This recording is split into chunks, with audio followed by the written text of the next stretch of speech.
The Church of Jesus Christ of Latter-day Saints is asking a federal judge to throw out a lawsuit filed by a member of a high-profile Utah family. In new court documents, lawyers for the faith say Huntsman is seeking a refund because he's having a crisis of faith.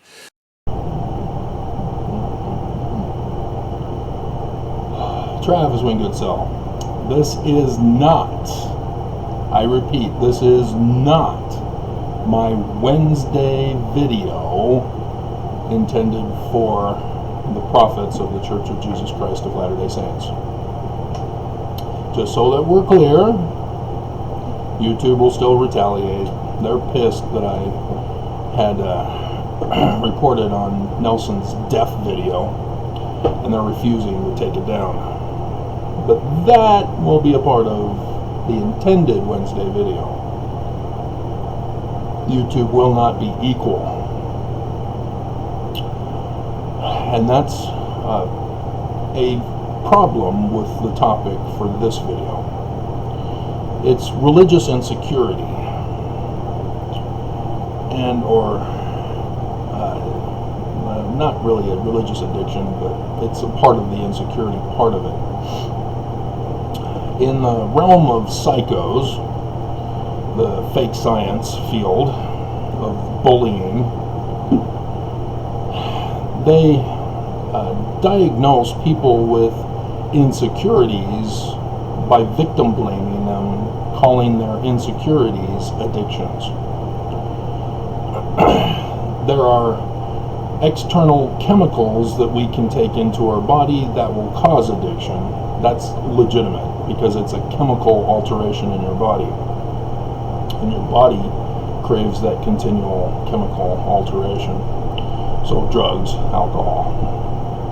But otherwise, the insecurities that I'm going to discuss in regards to faith insecurity, or a faith crisis, is what we're going over. And so, yes, there's a certain psycho who's very prominent among ex-Mormons who've all had faith crises, who's taking advantage of them and victim blaming them by saying that, well, he doesn't say it's an addiction. He calls it a faith crisis. And it's a religious insecurity instead. And so, an insecurity has many different forms, but it generally deals with our basic necessities. And then you've probably heard of the hierarchy of needs. Well, that's incomplete. I myself have developed a fuller and accurate hierarchy of needs, but we're not going to go over that. But it deals with our basic necessities for living. So your food, clothing, shelter. And when you're deprived of your basic necessities, you have an insecurity. It's not an addiction.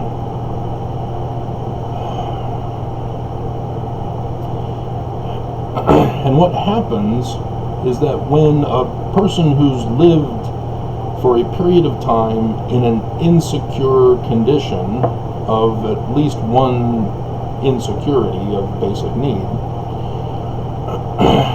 and then all of a sudden they are given an opportunity to have what has been insecure, such as food, for example. On my mission, I lost 50 pounds because the amount of money that we were required to have was insufficient for New York, New York. And as a result, we were not allowed to receive extra money above and beyond. But everyone else is doing it. But my parents were strict. I was not allowed to bring my pink paisley tie because it's not conservative. And did it have to be? No, it didn't have to be dark. Can't remember, but yeah, she took it away and gave it to my dad, and who threw it away. And so it was gone forever. That was their whole intention. I am not living right, and so therefore I must be forced to live right. You know, the whole takeaway agency is part of Heavenly Father's plan. And I also, because it was not on the list, did not have a towel when I entered the MTC. Good old Elder Baxter had an extra, because he and his parents did not follow strictly the list that we were supposed to bring. And so, dear God, I had to wait until, was it Monday? Or was it not open on Mondays because of Monday? I had to wait until when the store was open for me to go buy a towel. So that was great. And then also many complaints. Won't go into them all here. And so yes, I starved. Literally starved. Went days without food after the incident. Again, many stories to tell. My dad was furious. It's not my fault. You guys set it up that way. Anyway. And so, by the time I was in the Bronx, I was living off of Little Debbie brownies, which were 25 cents each. And that was it. Literally. Fortunately, my mission companion, Sean McFarland, knew Otar, and so we would go over to his place and he would cook us dinner. Excellent. But man, was he a klepto. But otherwise, no, when we couldn't go over to his place every single night. It was only a few times that we did that for it would have been 2 months. Or was it just 1 month? Did I have 2 months left of my mission when I went to the Bronx, or 1 month? Or 3 months? Anyway, I digress. So, there was one time previous where in a district meeting, we were given a lunch, and it was sandwiches with the sliced meats and fixings. And I saw it, and my eyes were bigger than what was actually there because of my food insecurity. I was starving. And here I was presented with a buffet in my eyes. And so portioning with the amount of people that there were didn't occur to me under that condition, because I was in a state of food insecurity. And as I was chomping down on my sandwich, I heard the district leader yell out, "Who took all the food?" Oh, what a nightmare. And then it was made worse when Creole Cofer decided to take out extra money from our monthlies so that he can pay for a bike fleet that I never got to use. Joy of joys. So yes, I lost 50 pounds as a young man. And if you didn't know, I was an athlete. I was trained by Coach Lubin, whose daughter was forbidden. The forbidden fruit. Don't even bother talking to her, because you will never play basketball ever again. he put several guys into the professional leagues. One of the Lakers came to our basketball practice, in fact. And so that's how trained I was with sports, for basketball specifically there. And so I'm fit, I'm perfect at the weight and size that I should be, and I'm losing 50 pounds on my mission. So it's not healthy, and so that gives you an idea of this insecurity I had. But it developed my honing techniques of finding coins while we were walking around the streets of New York. By the end of my mission, I realized that I had collected about $50. That's a sad story because he died in the 9/11 Trade Towers bombing. So that gives you an idea of the process of insecurities. You overindulge when you are presented finally with something. You're not able to portion it responsibly because you've been deprived for so long. And it's not an addiction. Don't listen to the psychos who are victim blaming you. You have been victimized, being deprived of your basic rights. And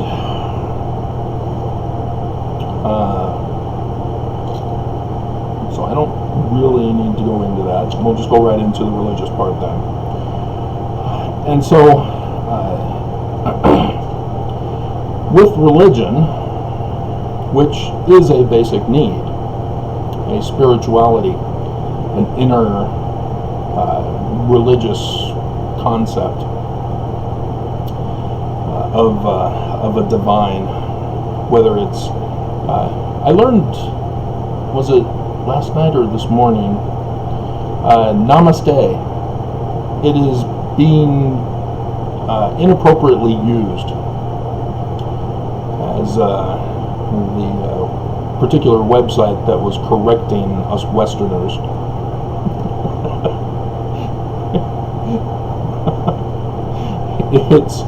It's only for greetings, and it's a hierarchy thing where lower on the hierarchy say it to those of a higher hierarchy. And so you don't say it to your besties, as commercials are doing and all that stuff. It's reserved speech or communication. And so in religion, if your church, and guess who is the focus of my channel, deprives you of spirituality, they are bullying you into a state of religious insecurity, which eventually you'll break, and you'll go either of two ways. You'll submit to your bishop, help me, I'm lost. Or you'll say, forget it, I'm out. I'm having a faith crisis. I don't know where to turn for peace. And this comes from the church forbidding knowledge, forbidding the proper instruction to help people not be insecure.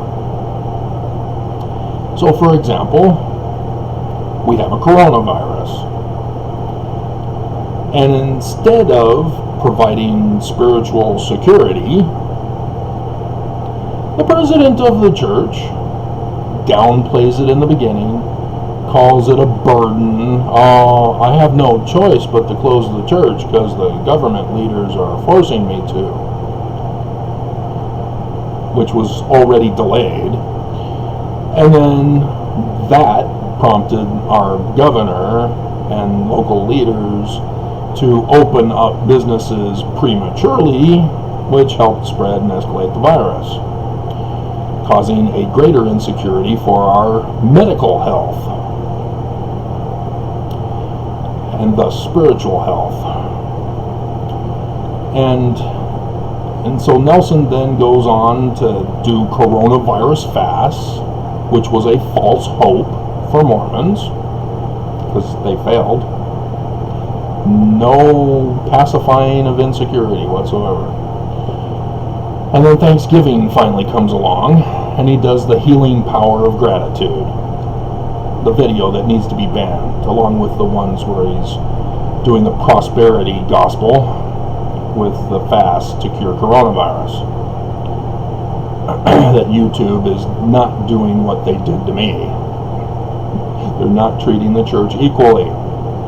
See, with me, when I showed the clip of Dallin H. Oaks in General Conference's priesthood session back in 2018, where the Aaronic Priesthood Youth Choir was there, at the end of the video, he does the Heil Hitler to the youth. And so I showed the clip. Now you know, Mormons. And that was pulled. YouTube just pulled it. Said, we've deleted your video. You can appeal. I appealed. They denied. Video gone forever. That's how quick it was. Same day.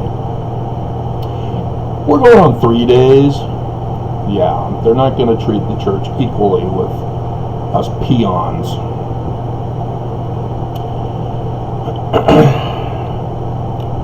And so, this is also a misinformation and disinformation, rather than a forbidding of knowledge. The forbidding of knowledge in the church comes from the era where they banned intellectuals. And they were primarily focused on September 6th. Those were 6 Mormons who were working for the church history department at BYU, who were finding evidence, not hearsay, that the church history is a lie. You have D. Michael Quinn, who tries to reconcile the new information that he's getting with the church. Because he even states, after he got excommunicated, that he would like to be Mormon still. Seriously, dude? Come on. He's dead now, so no deathbed repentance allowed. But he did Mormonism, Mormonism in the Magic Worldview. Because of the Holiness to the Lord parchment, and the Jupiter stone, the rocks in a hat.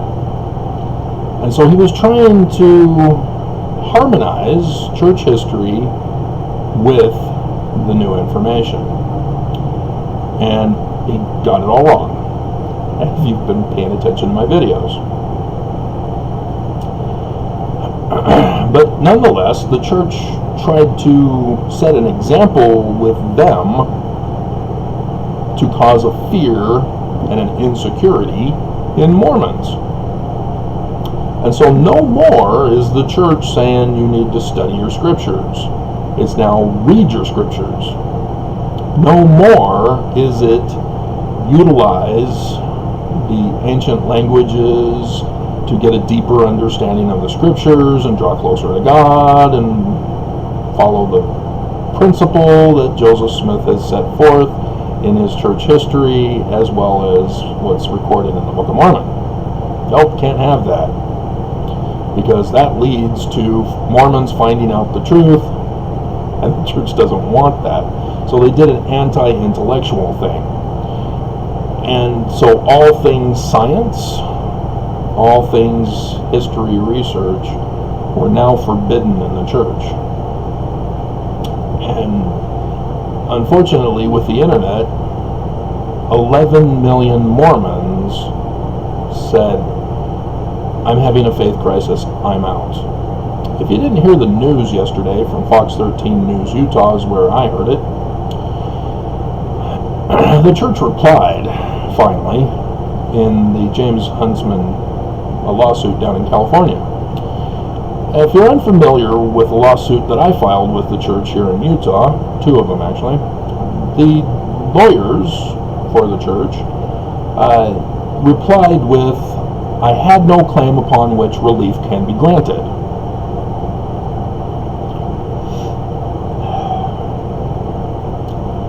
You can only get away with that in Utah when it's the church being sued. Because in California, the lawyers knew they couldn't get away with that. It means that when you are presenting that argument to a judge, you are saying, we own you need to do what we say and dismiss this case. That's what it means. Nobody does it. It's taught, but nobody does it, because it means the judge is compromised and has to recuse themselves. And so you cannot sue the church in Utah. As Gaddy versus COP is experiencing that, Kay Birmingham is getting her butt kicked because the church pulled that on her too. So yes, even professional lawyers get that kind of treatment from the church. The church abuses everybody equally. But not in California. In California, they created the argument that James Huntsman is being a baby and is just going through an emotional faith crisis. They're saying that James Huntsman is religiously insecure and therefore is trying to overcompensate by overindulging in the manner in which he wants his money back. He's dissatisfied customer, wants his money back. That should backfire on the church, actually. If I were the judge, I'd say, well, why can't you just give him the money? I mean, you got trillions. Seriously, $5 million is nothing for you guys. But then everybody will do it. Well, maybe you should consider not causing religious insecurity. Then you might keep your clients, your customers, your chattel. But yes, 11 million since the advent of the internet and social media and the spreading of information. And so the church at first was going, oh no, stay away from the internet. Everybody's putting up fake information on the internet. Well, of course they're saying that.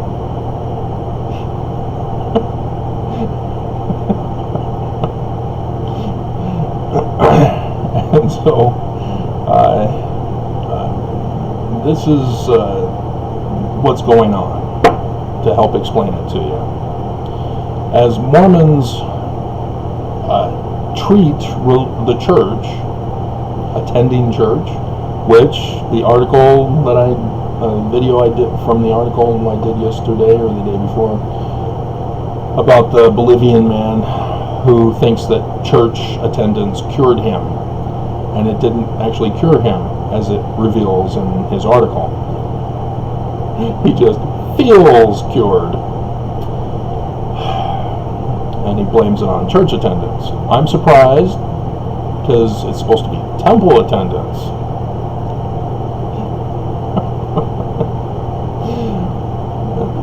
And if you're unfamiliar with Karl Marx, he's misquoted and then misquoted as misquoted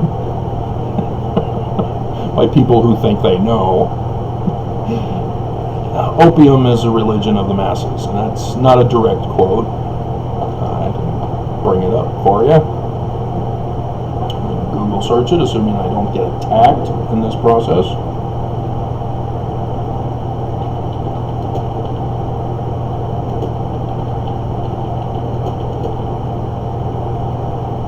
of the masses. Oh, okay.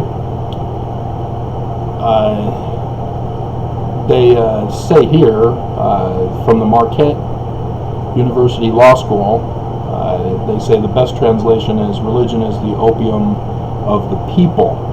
So I was close to that. But I see down here in Wikipedia they put masses. So again, I need to see the original, is it German? To figure it out.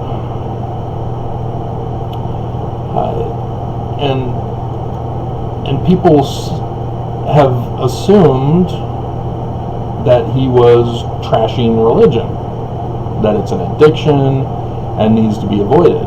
And then others said, no, he was encouraging it because it's a great way to control the minds of the people. For healthy reasons, spiritual reasons. No, he was indeed doing it, saying that, yeah, it's a great thing so that you can be malevolent. Karl Marx is a very evil man. His Communist Manifesto makes that very clear.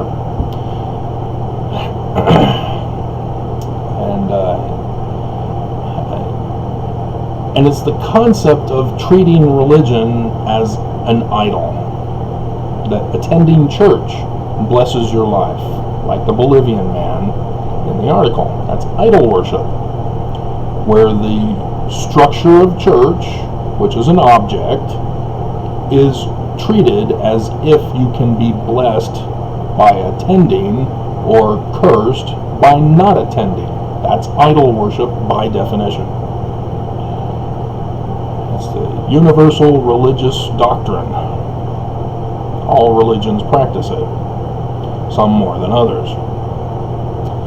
For example, I saw a news feed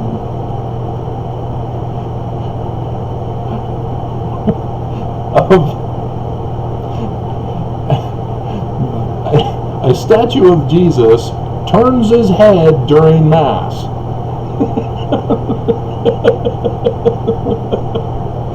It's got the thumbnail picture of the pastor who's got his head turned towards the Jesus who's got his head turned.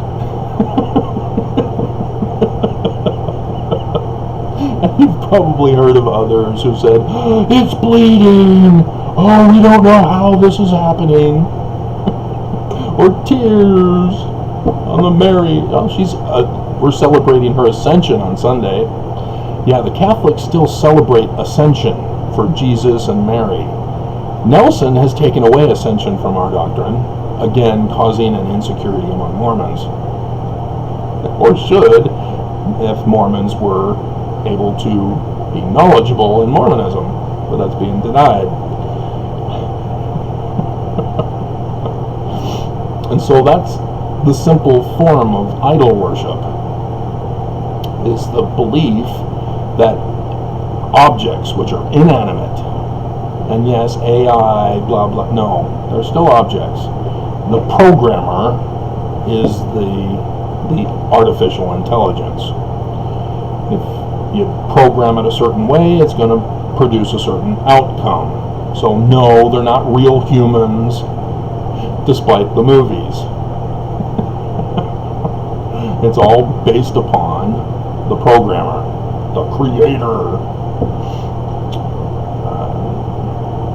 Though Picard was very intelligently written. If you've seen it, Data has children, 2 girls, twin girls. Anyway, I digress. And so, when attending church, or reading your scriptures, or praying, or attending the temple, etc., is conceived by the Mormons, or anybody for that matter, as being a blessing for participating in, or a curse if you're not going, that causes an insecurity where having church on Sunday, you go to church, get spiritually uplifted because of the self-fulfilling prophecy of your idol worship, that attending church will bless your life. Then you go home, oh, the Spirit's gone. Really? Really, it's just gone, huh? So you never bothered to read the scriptures where the Spirit is everywhere? All you have to do is tune into it. And so yes, people feel a longing to get back to church. And you'll hear some fanatical Mormons say, oh, I wish church were longer, as Nelson took away an hour, and that we could have it during the week. I've heard people say that. Dear God. You know, it's the same thing with missions. Oh, I felt the Spirit so strong on my mission. Now it's gone. I don't know what to do. I'm experiencing a faith crisis because I'm no longer on a mission. And so some religious leaders have picked up on that and have realized, hey, let's get them involved in the ward mission program to help them transition back into society. God. You don't lose the Spirit unless you turn off the connection. It has nothing to do with watching an R-rated movie, swimming, seeing a woman. Hi, my name is Travis. I have stories on that too. I was thinking about them while I was running and laughing with embarrassment. Dear God. If women would understand, if you've seen the movie While You Were Sleeping, Sandra Bullock works in the toll booth, and she's telling us about this fantasy guy that she sees, and he comes on Christmas Day, and he says hi to her for once, and she's unprepared, and because of her love insecurity, she responds with and then he goes on his way, and then she's humiliated, and in her humiliation she goes, I love you, marry me. I think that will help you understand what I've gone through in my life.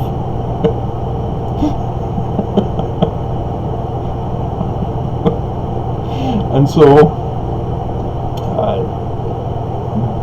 it's this that has resulted in faith crises for Mormons. And again, I'll refer to Exmo Lex, as she recently did her video doing the thumbnail showing all the various lattes and coffees. These were considered evil in the church. Yes, Exmo Lex is able to recognize, though she's not able to communicate the wording of the specific field, as I've been going over with you, that yes, coffee has been turned into an idol, and that if a Mormon drinks it, they are now wicked and evil and fallen. Korahor. It does no such thing. It's just a drink. If your body can't handle caffeine, you might have some problems. You'll have the headaches in the back of the head. But no, it's not going to be damaging to you. Again, you have to look at the historical context upon which the word of wisdom was given. Emma had to do all the cleaning up after his meetings. She's pissed. The guys were messy. Their tobacco spitting were missing the spittle. It's the spittoon or whatever. And she has to clean up after them. And so Joseph, being a good husband, Yes, dear, I'll make a word of wisdom, not a commandment. Saying that, guys, be nice to your wives. And if you're unfamiliar with coffee back then, it's not our instant coffees. It's not the same. And that's where the confusion comes, is Mormons, having treated coffee as an idol, then try to identify the evil that is in coffee and have called it caffeine. And therefore, they then say, well, anything with caffeine, therefore, is evil. And Mountain Dew all of a sudden becomes evil rather than the dew of the gods. And it's being sold in the underground market at BYU. And I've even had women refuse to date me because they see me drinking Mountain Dew. And so that's frustrating, to say the least. But that's not what it's all about. The commandments are not commandments as idol worshiping tools. And so, yes, coffee, the word of wisdom itself, becomes idol worship. Oh no, I can't touch alcohol, I'll burn in hell. I don't touch alcohol, I don't like the burn.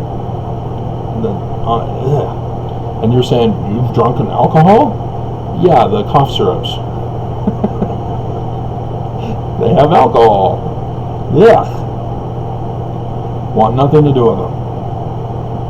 And so as a teenager, I myself stopped doing the cough syrup. It's because, I'm not doing this. And so then you smell alcohol from the peers having their parties, and you go, oh man, I'm going to throw up. I'm supposed to do this after I drink. I'm already wanting to do it now. And so no, it's not an issue with me because of that. Then I find out in my DNA it's a good thing because I'm a lightweight. I cannot handle alcohol, which could be part of the reason why the smell and the taste is so harsh on my body. And getting movie flashbacks here.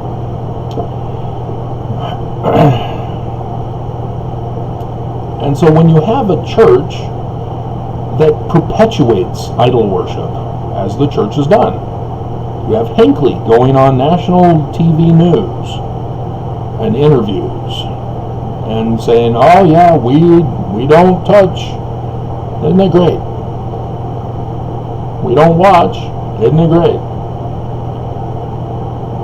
He's deceiving the world, not just Mormons. As Mormons are going, yeah, we're validated.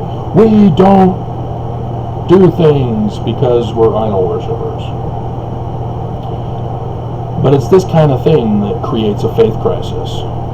And that insecurity, when a Mormon leaves the church, results in an overindulgence. Maximo Lex was overdosing on caffeine from coffee. Big time.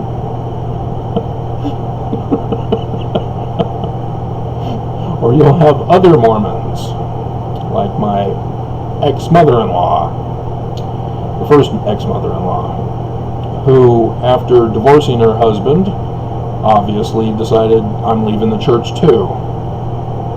So she goes to a bar. And I don't know how much she understood about bar culture, is that when you go to a bar, you're there to hook up with somebody. You're not there to make friends and influence people. Nonetheless, she did the routine, went to the bar, a man talked her up, she brought him home to her new apartment. And when he went for his move, she said, oh, no, what are you doing? Excuse me? And so his sex insecurity caused an overindulgence of rape. And that's a crime. Not condoning that whatsoever. But the ignorance that the church had taught my ex-mother-in-law resulted in that tragic condition when she went through a faith crisis and overindulged, having left. And so the church technically is the one to blame because of the poor instruction that they're giving to the Mormons. The teaching and preaching of idol worship. Instead of teaching people to be secure with deity. By teaching Mormons how to have that connection and keep it. Because it doesn't disappear. You don't lose a testimony. You lose faith.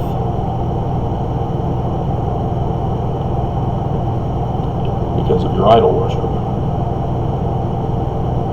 And there is a scripture, I don't think I can find it, but I think it is before the one I talked about in the other video the other day, from Alma chapter 3. Do I dare? I don't think I should. I'm already 42 minutes into this video. I'm pretty sure it's before it. Mormon is talking. Ex-Mormons know what I mean. You've been through that faith crisis.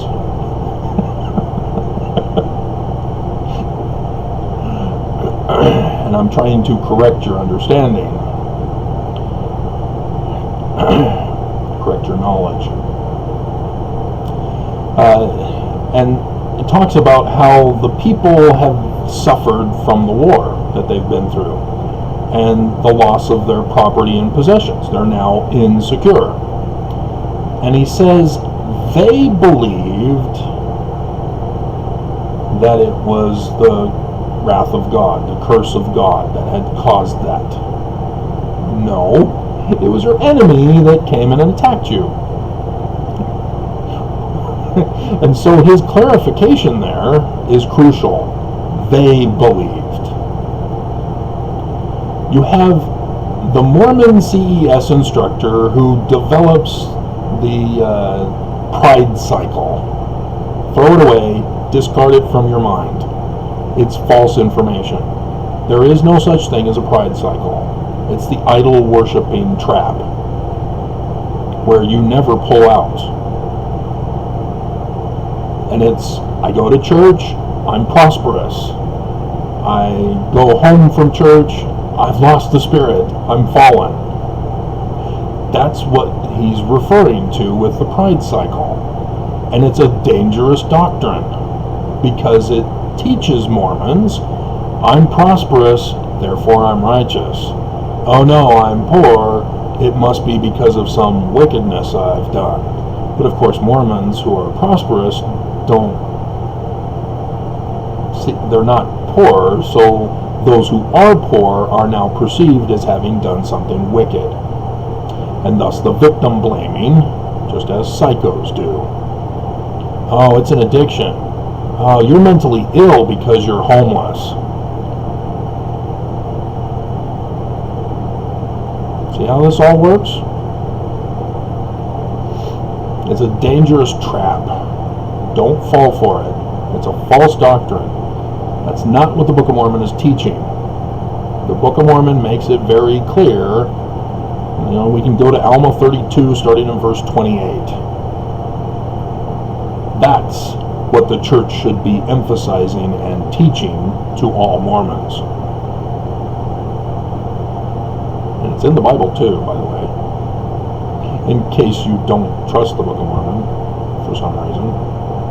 Again, your knowledge is incorrect. You need to be taught correctly about the authorship of the Book of Mormon and its intended instruction, message. That's pretty much it. I didn't go to all of the information on my notes, but we're 45 minutes in, and I'm talking to myself, right?